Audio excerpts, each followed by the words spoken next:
ከበታች ያለችውን ምድር ስመለከት ቀስ በቀስ ከበባዋ እየጠበበ እያነሰ ከዓይኔ ተሰወረች። ውድ የተከበራችሁና የተወደዳችሁ የግዕዝ ቤተሰቦች እንደምን ሰንብታችኋል? እንደምንስ ቆያችሁ? በዛሬው ዕለት ደግሞ ሊቀ ጳጳስ የሆኑት ቅዱስ አቡነ ሺኖዳ እሳቸው ከጻፏት አነስተኛ መጽሐፍ ላይ ከሕይወታቸው ታሪክ የተቆነጠረች አንዲት ምዕራፍ ይዘንላችሁ ብቅ ብለናል። የመንፈስ ነጻነት ትላለች።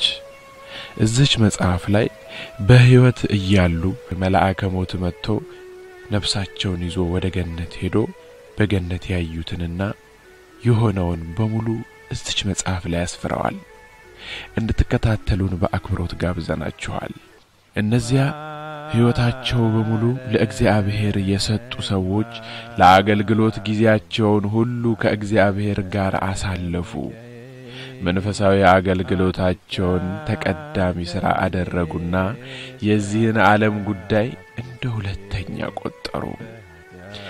እንዲህ በሆነ ጊዜ በጸሎት ቤቴ ብቻዬን እግሮቼን ዘርግቼ ወደ ላይ አንጋጥጬ ሳለ በዚያች ምሽት አንድ ክስተት ተፈጠረ። ይህም እጅግ እንግዳ ነበረ። ራሴን አጨናንቄ ይሆን ወይስ ምናብ ዓለም ውስጥ ገብቼ በቅዠት ባህር ውስጥ እየዋኘው ይሆን? አልያም እግዚአብሔር ራእይ ገልጾልኝ ይሆንን? ብቻ አላውቅም። የማውቀው በፊቴ የብርሃን መልአክ ማህበር በክንፋቸው ተሸክመው ወደ ላይ ሲነጥቆኝ ብቻ ነው።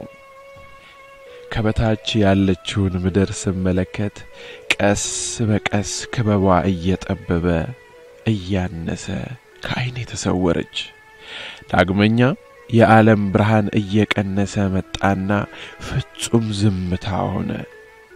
ዓለምንም ውሱን አካል መንፈስ የሆነውን ያህል እስኪሰማኝ ድረስ ሰውነቴ በብርሃን ተሞላ። ዙሪያዬን ግራ የሚያጋቡ ነገሮች ተመለከትሁ። ብዙ መናፍስት ልክ እንደኔ አንዳች ነገር ሳይገድባቸው ከአጽናፍ እስከ አጽናፍ እልፍ አእላፍ መላእክት ክንፋቸው 6 የሚሆኑ ኪሩቤል ዓይኖቻቸው ብዙሃን የሚሆኑ ሱራፌልንም ተመለከትሁ። በሚያስገርም ኅብረት ድምጻቸውን ከፍ በማድረግ ቅዱስ ቅዱስ ቅዱስ ይላሉ። ባለማወቅ እኔ ከእነርሱ ጋር አሐዱ አብ ቅዱስ፣ አሐዱ ወልድ ቅዱስ፣ አሐዱ ውእቱ መንፈስ ቅዱስ በማለት አመሰገኑ። ከዚህ በፊት ጆሮ ሰምቶት የማያውቀውን ነፍስን የሚመስጥ ዜማ በሰማሁ ጊዜ ዝማሬን አቋረጡ። ወደ ድምፁ ምንጭ እዚያም ምን እንዳለ ለማወቅ በመጓጓት ሄድኩኝ። ከእኔ በቅርብ ርቀት ከሰማያት ጋር የተያያዘች ልብን የሚመስጥ ዝማሬን የምታስተጋባዋን ብርሃናዊዋን ከተማ አገኘኋት። የዝማሬው ቅላጼ ልቤን በሐሴት ነፍሴንም በናፍቆት ሞላት። ከዚህች ከተማ ትንሽ ከፍ ብሎ ከመላእክት ማህበር ይልቅ አምረው የሚታዩ ማህበራት ይታያሉ። በዚያም እነ ሙሴ፣ እነ ኤልያስ፣ ሌሎችም ነቢያት ከቅዱሳን ጳጳሳት፣ ካህናት፣ የንስሐ አባቴም የሥራ ባልደረቦቼም ነበሩ። ነገር ግን ከዚህ በላይ ማየት አልቻልኩም። ወዲያው ቀድሞ ወደ ነበርኩበት ወደ መላእክቱ ማህበር አዘቀዘቅኩኝ። በእኔ መገረም ቀጥዬ መራመድ አልቻልኩም። ምክንያቱም በዚያ ቁም፣ ወዴትስ ነው የምትሄደው እያለ የሚያስጠነቅቀኝ ብርሃናዊ መልአክ በመንገዴ ነበር። እኔም የኔ ጌታ ወደዚች ትልቅ ከተማ የሥራ ባልደረቦቼን፣ ወንድሞቼን፣ አባቶቼን ወደማይበት ነው አልኩት። ነገር ግን መልአኩ በአድናቆት እየተመለከተኝ በእርግጥ ይህ የአገልጋዮች መንደር ነው፣ አንተ ከእነርሱ አንዱ ነህ አለኝ። ትክክል እንደሆነ ስመልስለት ተሳስተሃል ወንድሜ፣ ስምህ ከእነሱ ጋር በአንድ መዝገብ አልሰፈረም አለኝ። በድንገት በመገረም ከተማዋን በሚጠብቀው መልአክ ፊት ጮህ። እንዴት ይሆናል? ምናልባት እኔን አታውቀኝም ይሆናል። ስለ እኔ በሰንበት ትምህርት ቤት ውስጥ በቤተ ክርስቲያን ጉባኤያት ጠይቅ። ብዙዎች የሥራ ባልደረቦቼ ሁሉ በደንብ ያውቁኛል ስል ጠየቅኩት። በደንብ አውቃለሁ፣ እነርሱም በደንብ ያውቁሃል። ሆኖም በእግዚአብሔር ፊት አንተ አገልጋይ አይደለህም ሲል መለሰልኝ። እነዚህን ቃላት ለመስማት ትዕግስት አልነበረኝም። በጉልበቴም ተንበርክኬ ስቅ ብዬ አለቀስሁ። ሌላኛው መልአክ በመጣ ጊዜ እንባዬን እያበሰ በጽሞና ወንድሜ አንተ ከሚያሳዝንህ ቦታ የመጣህ ነህ አለኝ። ታዲያ ለምን ታዝናለህ? ና እስኪ ብቻችንን እንወያይ። ከዚያም በጽሞና ተወያየን። እነዚያ በዚያች ብርሃናዊ ከተማ ውስጥ ያያቸው አገልጋዮች ሕይወታቸውን ሙሉ ለእግዚአብሔር አስገዝተው ጊዜያቸውን ሁሉ በአገልግሎት አሳለፉ አለኝ። አንተስ የሐዋርያቱን የካህናቱንና የቅዱሳኑን ሕይወት ኖረህ ነበር። ወንድሜ አንተ ግን ዓለምን አገለገልክ እንጂ ለአገልግሎትህ ልክ እንደነርሱ ቀናኢ አልነበርክም። መንፈሳዊ አገልግሎትህ በሳምንት አንድ ቀን የተገደበና በሰዓት የተወሰነ ነበር። በዚህች ዕለትና ሰዓት በምትሰጠው አገልግሎት ብቻ ከሐዋርያቱ ከነቢያቱና ከካህናቱ ጋር መሆንን ትፈልጋለህ። በዚህ ንግግራችን ውስጥ ራሴን በእፍረት አዘቀዘቅኩ። ነገር ግን አፍረቴን ለማስወገድ እየሞከርኩ መልአኩን ለመጠየቅ ፈለግኩ። ነገር ግን በዚህች ከተማ ውስጥ በሰንበት ትምህርት ቤት ልክ እንደ እኔው ይሰሩ የነበሩት የሥራ ባልደረቦቼን ተመለከትኩ አልኩት። እነሱ እንዳንተ አይደሉም። እነሱ በሳምንት አንድ ቀን ለአንድ ሰዓት ልክ እንደ አንተ ቢያገለግሉም እንኳን ይህችን ዕለትና ሰዓት ለማገልገል ሳምንቱን ሙሉ በዝግጅት ላይ ነበሩ። ብዙ ጊዜያቸውን ሥርዓተ ትምህርት በማቀናበር ስዕላዊ መግለጫዎችን በማዘጋጀት ሰዎቹም ትምህርቱንም በጉጉትና በናፍቆት እንዲጠባበቁት ለማድረግ የተለያዩ መንገዶች ይቀይሱ ነበር አለው። ከዚህ በተጨማሪም በጸሎት ብዙ ጊዜ ይተጉ ነበር። ዳግመኛ ለእያንዳንዱ ተማሪ ግንዛቤ በመጠየቅ ብዙ ጥንቃቄ ያደርጉ ነበር። የእያንዳንዱንም ተማሪ ሕይወት ለማደስ የተሻለ ዘዴ ይቀይሱ ነበር። በተጨማሪ አንተ የማታውቀው ብዙ ለተማሪዎቻቸው የሚያደርጉት ጥንቃቄ ነበራቸው። መንፈሳዊ አገልግሎታቸውን ተቀዳሚ አገልግሎት አድርገው የዓለምን ነገር ደግሞ እንደ ሁለተኛ ተመልክተዋል። ይህም ኃላፊነታቸውንና የዓለም ተግባራቸውን ችላ ብለዋል ማለት አይደለም። በዓለም ሥራቸው ሳይቀር ታማኝና ታታሪ ነበሩ። ይህ የዓለም የሥራ መስክ ራሱን የቻለ አገልግሎት ስፍራ ነው። ስለዚህም እግዚአብሔር ይህን ሥራ ፍሬያማ አደረገላቸው።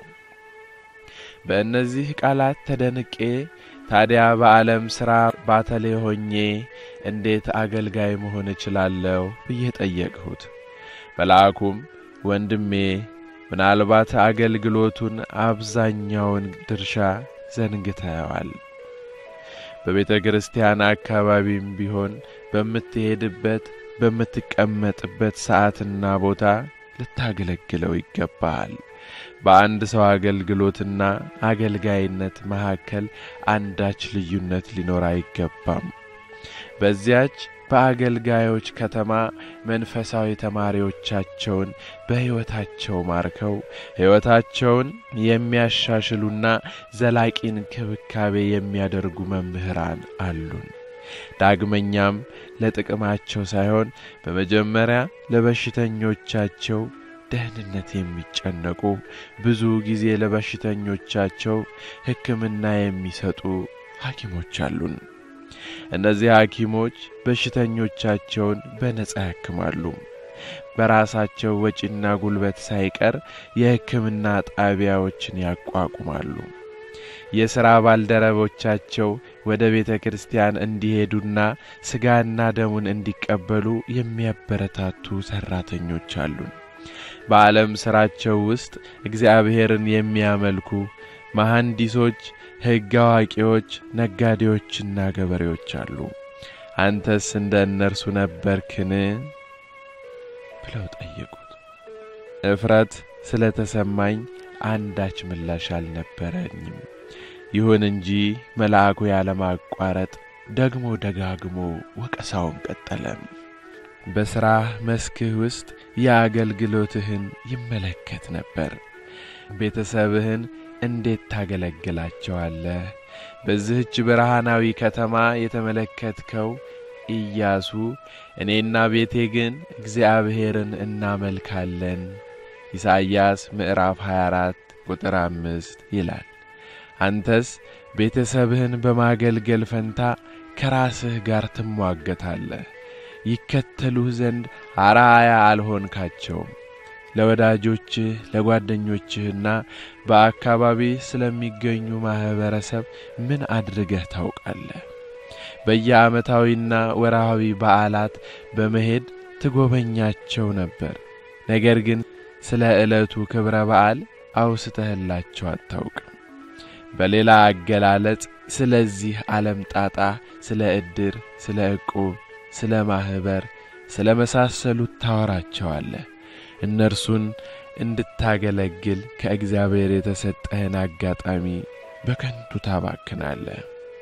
ታዲያ በእንዲህ ያለ ሁኔታ ውስጥ ሆነ ራስህን እንደ አገልጋይ ትቆጥራለህን? ደግሞም ለሶስተኛ ጊዜ ራሴን አቀረቀረው።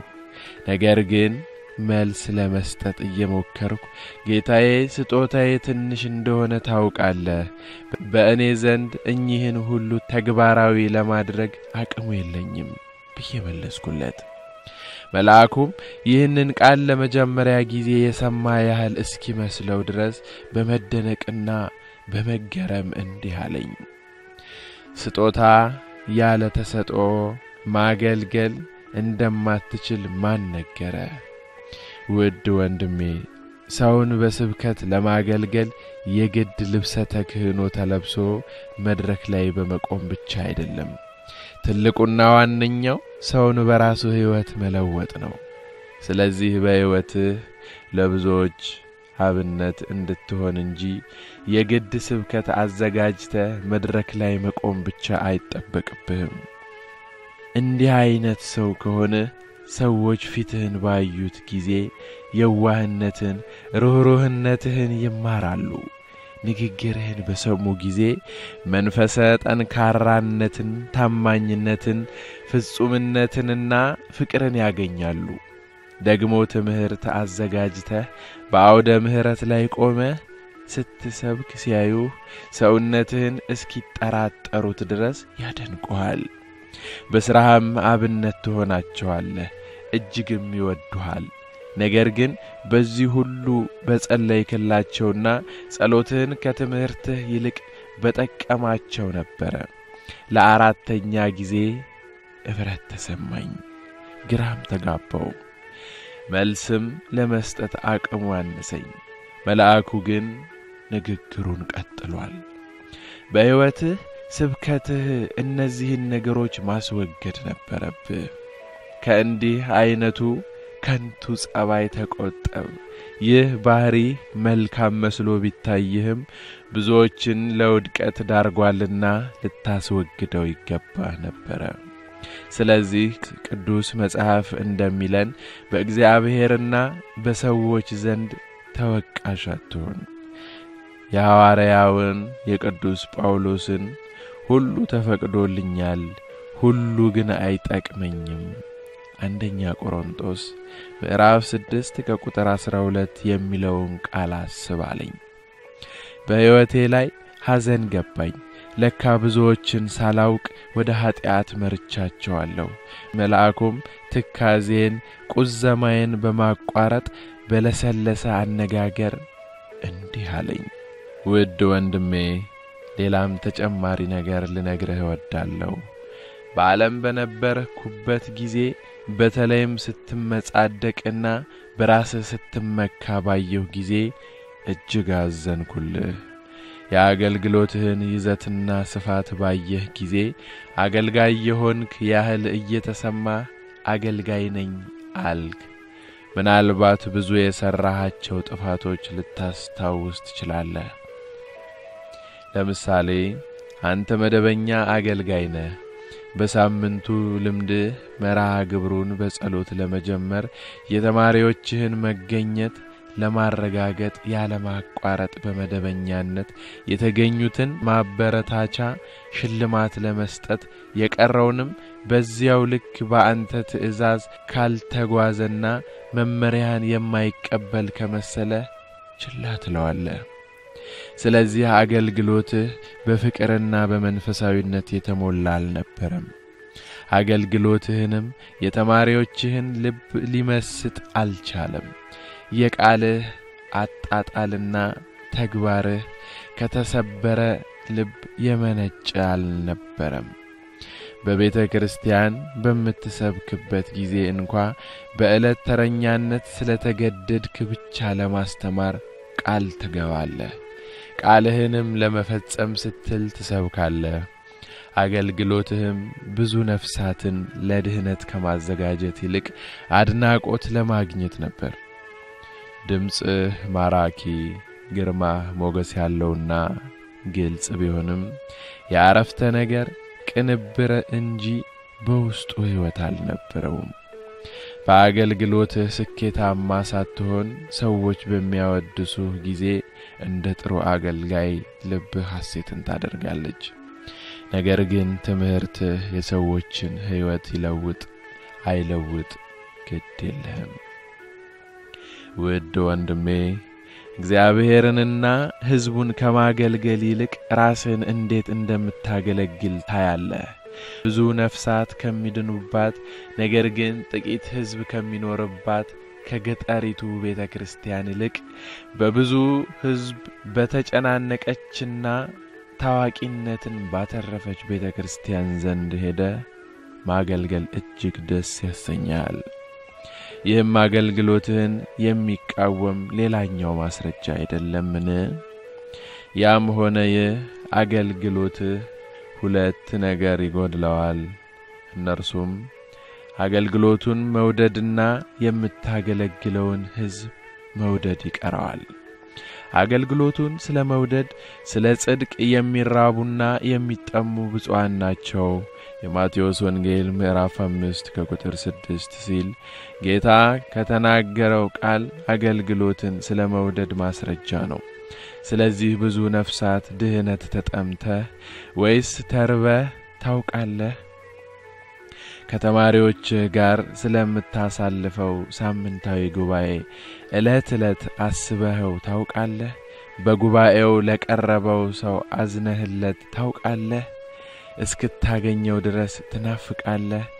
ካገኘኸው በኋላስ በዕለቱ ያመለጠውን ትምህርት ለብቻ እንደገና ታስረዳዋለህን? ሌላኛውና ሁለተኛው የምታገለግለውን ሕዝብ መውደድ እንደሆነ ተነጋግረናል። በእርግጥ ተወዳቸዋለህ። ነገር ግን ልክ ክርስቶስ ደቀ መዛሙርቱን እስከ መጨረሻይቱ ሰዓት ድረስ እንደወደዳቸው በውኑ አንተም እነርሱን ተወዳቸዋለህ? ብዙ ርኅራኄና ትሕትና ታሳያቸዋለህን? ተማሪዎችህስ እንዲሁ አንተን ይወዱሃል? ወይስ ሽልማት ባለመስጠት ትገስጻቸውና ትቆጣቸው ነበረ? አረ ለመሆኑ የዚህ አይነቱ አገልግሎት ተግባር ተማሪዎችህን እንደሚያሸሻቸውስ ማን ነገረህ? ውድ ወንድሜ፣ ፍቅር በአገልግሎትህ ውስጥ አገልግሎትህ መነሻና መድረሻ ነው። የአገልግሎትህ መነሻና መድረሻ ነው። የምታገለግላቸውን ካልወደድክ በቀር ልታገለግላቸው አትችልም። እነርሱም የማይወዱህ ከሆነ ሊጠቀሙብህ አይችሉም። በዚህ ጊዜ እኔነቴ ተገለጸልኝ፣ በጣምም አፈርሁ። መልአኩ ግን በፍቅርና በርኅራኄ እየተመለከተኝ እንዲህ አለኝ። አሁን ጠቃሚ የሆነ ስለ አገልግሎትህ ቅድመ ሁኔታ ልነግርህ እወዳለሁ። ከዚህ በፊት ለአገልግሎትህ ቅድመ ሁኔታና በቂ መንፈሳዊ ልምምድ ሳይኖርህ በብዙ ስህተት ውስጥ ወድቀሃል። አሁን ግን ጠቃሚ የሆነ ለአገልግሎትህ ቅድመ ሁኔታ አድርግ። የራሴን ስህተት ሳላውቅ የሌሎችን ስህተት ሳርም መኖሬን ሳስብ ራሴን ከባድ ውድቀት ላይ አገኘሁት። በዚህም ውስጤን እየጠየቅኩ መልአኩን በመገረም ተመለከትኩት። መልአኩም አስተያየቴን በመመልከት እንዲህ አለኝ። ባለመታዘዙና መመሪያዎችን ባለመከተሉ ከክፍልህ ያስወገድከው ልጅ ነበረ። ነገር ግን ይህ አድራጎትህ ይህን ልጅ እልህ እንዲይዘው ወደ ዓለም እንዲገፈተርና መጥፎ ልማድን እንዲቆራኝ አደረግከው። ስለዚህ ይህ ልጅ እጅግ የባሰበት ሆነ። በአንተም ምክንያት ብዙ መከራዎች ደረሱበት። በተለይም እንዳልፈለግከው እንዳልተከታተልከው ባየ ጊዜ እጅግ እየከፋ ሄደ። ብዙም መከራ ደረሰበት። እኔም እንዲህ ስል መለስኩለት፣ በትምህርት ሰዓት እጅግ ይረብሸኝ ነበር። ለተማሪዎቹም መጥፎ አርአያ ነበር። መልአኩም ዳግመኛ ምላሽ ሰጠኝ። ስለዚህ በዚህ ምክንያት በጉባኤው አስወገድከው። ኦ ደካማ ነህ! ጌታ ኢየሱስ ክርስቶስ በትምህርትህ ኃጥአንን ለንስሐ እንድታበቃ ላከህ እንጂ ጻድቃንማ በሥራቸው ይድናሉ። በትምህርታቸው ውጤት የሚያስደስቱህና በተግባራቸው የተመሰገኑ የምትላቸው ተማሪዎች እንዲህ ያደረጋቸውና የባረካቸው እግዚአብሔር እንጂ አንተ አይደለህም። እግዚአብሔርም ከእነርሱ ውስጥ ይሰራል። ነገር ግን ይህ ትምህርቴን ይረብሸኛል ብለህ ከእግዚአብሔር ቤት ያስወገድከው ተማሪ አንተ ለሌሎቹ በተለየ ልዩ ጥበቃ ልታደርግለት ይገባ ነበር። አንተ ከሌሎቹ በተለየ ልዩ ጥበቃ ልታደርግለት ይገባ ነበር። ምክንያቱም እግዚአብሔር ለእንዲህ አይነቱ አገልግሎት ጠርቶሃልና። የአገልግሎትህ ድርሻ በግልጽ እነግርሃለሁ።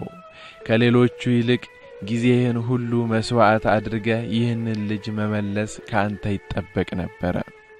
እንዲህ አይነቱ ጥረት ብቻ ከእነዚህ አገልጋዮች ጋር በዚህች ብርሃናዊ ከተማ በደመረህ ነበር። ለዚህች ነፍስ መዳን ብዙ መከራና ችግር ማየት እንዳለብህ ልታውቅ ይገባሃል። በአጠቃላይ አንድ በሰንበት ትምህርት ቤት ውስጥ በአገልግሎት ላይ ያለ ሰው እስካሁን የተነጋገርንባቸውን እነዚህን ሁለት መስፈርቶች ሊኖሩት የግድ ነው። አለበለዚያ አገልጋይ ሊሆን አይችልም አለኝ። መልአኩም በልምምጥ አነጋገር ታዲያ ለዚህ ልጅ ምን ማድረግ እንዳለብኝ ምን ትላለህ አልኩት። እርሱም መለሰልኝ፣ አቅምህ በፈቀደ መጠን እንደ እሱ ችግርና ሁኔታ ከእሱ ጋር ልትወያይና ልትመረምረው በተገባህ ነበር። ብዙ ልትከታተለው ይገባሃል። በተጨማሪም ዕለት ዕለት እግዚአብሔር እንዲያስበው በጸሎትህ ልታስበው ይገባሃል። ነገር ግን ይህንን ሁሉ አድርገህ የማይጠቅም ከሆነ ከትምህርቱ ማስወገድ ሳይሆን እርሱን ይመጥነዋል ወደምትለው ወደ ሌላኛው ክፍል ልታዘዋውረው ይገባህ ነበር። ምናልባትም ሌላው አገልጋይ ያንተ አቅም ያልፈቀደውን ሊፈጽምለት ይችል ነበር። ይህ ሁሉ የማይጠቅመው ቢሆን እንኳን እንደየባህሪያቸው ልዩ ጥበቃ ለሚደረግላቸው ልጆች ሌላ ክፍል ማዘጋጀት ይገባህ ነበር። እነዚህ ልጆች በተደጋጋሚ ሊጎበኙ ይገባል። በመለየታቸው እንዳይቀጥሉ ከልብ የመነጨ ፍቅርና ርህራሄ ሊያሳዩአቸው ይገባል። በማናቸውም መንገድ እነሱን ማስወገድ መፍትሄ አይሆንም። እነዚህ ተማሪዎች ቀራጭ ነበረው ከዘኪዮስ ከሳምራዊቷ ሴት ወይስ በኃጢአት ረክሰው በመጥፎ ከተማ ይኖሩ ከነበሩት ከነነዌ ሰዎች አልያስ በሰዶም ገሞራ ይኖሩ ከነበሩት አመንዝራ ትውልድ የከፉ ነበሩ? እግዚአብሔርን የሚያገለግል ሰው ተስፋ መቁረጥ አያውቅም። በጸሎትም ጊዜ የትህትናና የፍቅር ልብ አላቸው። ባለፈው ክፉ ተግባሬ እየተቆጨው ሳለው መልአኩ ንግግሩን ቀጠለ። ሌላ ከሳምንት በላይ የቀረ የክፍልህ ተማሪ አለ። አንተም እገሌ ወዴት ደረሰህ ብለህ አልጎበኘኸውም። ልክ እንደ ቢሮ ሰራተኛ የቀሪ መዝገብ አዘጋጅተህ የመጣውን ስታጸድቅ የቀረውን ስታገል ትታያለህ። ሕፃኑም እንዳልጎበኘኸው ባየ ጊዜ ለመመለስ አልናፈቀም። ስሙን በዚህ መዝገብ ላይ ስላሰፈርከው የድህነት መንገዱን ዘጋበት። በዚህ ጊዜ መልአኩ በቁጣ አስተያየት እየተመለከተኝ ለምን አልጎበኘኸው ሲል በታላቅ ድምጽ ጠየቀኝ። ከፊቱ ገጽታና ከድምጹ ግርማ ሞገስ የተነሳ ብርክ ያዘኝ። ስለዚህ ከፍርሃቴ የተነሳ ጸጥታን መረጥሁ። ነገር ግን አሁን ደግሞ ደጋግሞ ለምን አልጎበኘኸውም አለኝ። አውሎ ነፋስ የወዘወዘኝ ያህል ተሰማኝ። መልአኩም በቁጣና በኃይል ሲናገረኝ አንዳች አልመለስኩለትም። መንፈሳዊው ሁኔታ በሐዘኔታ ተቀሰቀሰ። በዚህ ከቀጠለ መጥፎ ነው። የመልአኩም ድምጽ ተንቀጠቀጠ። ከዚህም ዝግ እያለ እንዲህ አለኝ። እግዚአብሔር የጠፋውን ሰው ያድነው ዘንድ እኔና ሌሎች ብርሃናዊ መላእክትም እንጸልይለታለን። ይሁንና እግዚአብሔር ለጸሎታችን ምላሽ ከሰጠንና ወደ ሌላ ታማኝ ወደ ሆነ አገልጋይ ሰውየውን ከላከው ሰውየውንም ይድናል። አንተም ከተከሳሽነት ትድናለህ። ድምጹ የዛለችና የተጨነቀች ነበረች። መስማትም አልቻልኩም። ከዚህም በፊት የሚመላለሱትን እያንዳንዱን ነገሮች አሰብኳቸው። ከዚህም ራሴን ስቼ በፊቱ ወደቅሁ። ወደ ራሴም በተመለስኩ ጊዜ መልአኩ በርህራሄ እየተመለከተኝ አገኘሁት። ይህም እኔ እንድናገር አበረታታኝ። እንዲህም አልኩት፣ ጌታዬ ይቅር በለኝ። 30 የሚያህሉ ልጆች በእኔ ክፍል ውስጥ ይማሩ ነበር። እያንዳንዳቸውን ለመጎብኘት አልቻልኩም ነበር። ነገር ግን መልአኩ እንዲህ መለሰልኝ፣ ይህ ለአንተ ፈተና ነበር። የምታገለግላቸው የተማሪዎችህ ብዛት እኚህ ነበሩ። እግዚአብሔር ማንኛውንም አገልግሎት የሚለካው በሰዎች ብዛት አይደለም፣ በዳኑትና በተተኪዎች ጥራት ነው እንጂ። 30 ልጆችን ለመንከባከብ ለመጎብኘትና ለማስተማር አስቸጋሪ እንደሚሆንብህ አውቃለሁ። ከዚህም አልፎ ስማቸውን በቃል ለመያዝ ትቸገራለህ። ጌታ ኢየሱስ ክርስቶስ በጎቼን አውቃቸዋለሁ፣ የራሴም በጎች ያውቁኛል። ዮሐንስ ወንጌል ምዕራፍ 10 ከቁጥር 14 እንዳለው በማለት አትችልምና ለጥያቄው መልስ በማጣት ዝምታን መረጥኩ። ይሁን እንጂ ዋናው መንስኤ ምን እንደሆነ ታውቃለህ። በራስህ መመካትህ ነው። ስለ አገልግሎትህ መጾምንና መጸለይ ረስተሃል። አሁን በአገልጋዮች ከተማ የተመለከትካቸው የሥራ ባልደረቦችህ ስለ አገልግሎታቸው በጾም የበረቱና በጸሎት የተጉ ነበሩ። ስለ እያንዳንዱ ልጆቻቸው ለመለመን ዘወትር በእግዚአብሔር ፊት ያቀርቧቸው ነበር። ለአባቶች ካህናት ስመ ክርስትናቸውን በቅዳሴ ጸሎት ጊዜ እንዲያነሷቸው ያሳስባሉ። አንተስ እንዲህ አድርገህ ነበር። ይህ ሁሉ መንፈሳዊ አገልግሎትህን ይመለከት ነበር። ዓለማዊ አገልግሎትህ እንዴት ይሆን? ዓለማዊ አገልግሎትህን ተመልክተኸው ነበር። ነዌ ለድሃው ለአልዓዛር ባልራራለት ጊዜ እንደጠፋ አታስታውስም? በተጨማሪም ጌታ በግራ በኩል ለሚቆሙ ተርቤ አላበላችሁኝም፣ ተጠምቼም ነበር አላጠጣችሁኝም። ማቴዎስ ምዕራፍ 25 ከቁጥር 42 እስከ 43 ብሎ እንደሚወቅሳቸው አልሰማህምን? ስለዚህ ሁሉ ምን አደረግህ? ወንድሞችህ በመከራና በመጥፎ ነገር ሳሉ አንተ ግን ተድላ ደስታ ፈልገህ ብዙዎችን ረስተህ ነበር። ንግግሩን ከዚህ በላይ ልቋቋም አልቻልኩም። በአዘን ጩኸት ጌታዬ እባክህ ታገሰኝ፣ አሁን በምንም አይነት ወደዚች ከተማ ልገባ እንደማይገባኝ አረጋግጫለሁ። በራሴ ለብዙ ጊዜ እመካ ነበር። አሁን ግን ሁሉንም ካወቅሁ በኋላ እንደ እውነተኛና ታማኝ አገልጋይ አለመሆን ሌላ እድል ጠየቅኩ። መልአኩም መለሰልኝ፣ የራስህ እድል ነበረ፣ ነገር ግን ይህንን ባለመጠቀምህ ተጎዳህ። አሁንም በምድር ላይ የምትኖርበት ዘመንህ አልቋል። እኔም በፊቱ ራሴን አዋረድኩ፣ ለመንኩት፣ አለቀስኩ። ነገር ግን በርህራሄና በፍቅር አይን ተመለከተኝ። ከዚህም በዚህ እየጮህ ሳለው ብቻዬን ትቶኝ ሄደ። ሌላ እድል እፈልጋለሁ፣ ሌላ እድል፣ ነገር ግን ከአይኔ ተሰወረ። እኔም ሌላ እድል እፈልጋለሁ በማለት ጩኸቴን ቀጠልኩ። ሰማይ ምድሩ ዞረብኝ፣ ራሴንም ስቼ ወደቀው። ወደ ራሴ ከመመለሴ በፊት ብዙ ሰዓታት አለፉ። ራሴንም ለማወቅ አይኖቼን ከፈትኩ። በሚያስደንቅ ሁኔታ በክፍሌ ውስጥ ብቻዬን ተንጋልዬ ቁጭ ብዬ ነበር። ወዲያና ወዲያ ማተርኩ። ነገሮች ሁሉ ምትሃት መስለውኝ ነበር። ነገር ግን ሁሉም ነገር እውነት ነበር።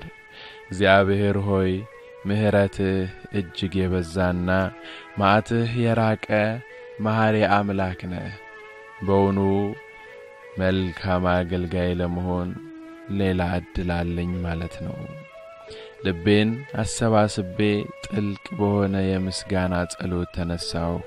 ወደዚች ከተማ ለመግባት የተገባቸው እንዲሆኑ ለጓደኞቼ ለመንገር ወሰንኩ። የማስታወሻ ደብተሬን ወሰድኩና በዚህች ሌሊት የሆነውን ሁሉ መጻፍ ጀመረው። እንግዲህ ሊቀ ጳጳስ አቡነ ሽኖዳ በምድር ሳሉ ነፍሳቸው ከስጋቸው ተነጥቃ ብርሃናዊ በሆኑ መላእክት ተወስዳ በገነት ምን እንዳጠፉና ንስሐቸውን በአግባቡ ተቀብለው ተነግሯቸው መጥተዋል። ሁላችንንም ለዚህ ክብር እንዲያበቃን እግዚአብሔርን መጸለይ፣ በመጠኑም ቢሆን እንደ እርሳቸው በቅተን ልንገኝ ይገባል። ወደ ሰማይ ሊነጥቀን የሚችል ከመላእክት ጉባኤ ወይም ደግሞ ከሚላኩ ከብርሃናውያን መላእክ ጋር ተደምረን በምድር ተነጥቀን በሰማይ ስለ ኃጢአታችን ተነግሮን ስለ ማንነታችን አውቀን እንድንመለስ የእግዚአብሔር ፈቃድ ይሁን። ስለተከታተላችሁንና ስለምትከታተሉን ስለምታደምጡንና ስላዳመጣችሁን እጅግ በጣም እናከብራችኋለን። ሰብስክራይብ የምትለዋን ተጫኑ፣ የደውል ምልክቷንም ኦል የምትለዋን ነክታችሁ ሁሉ ጊዜ ወደ እናንተ የምናቀርበው ፕሮግራም እንዲደርሳችሁ አድርጉ። ላይክ እና ሼር ማድረጋችሁን አትዘንጉ። ወስብሐት ለእግዚአብሔር።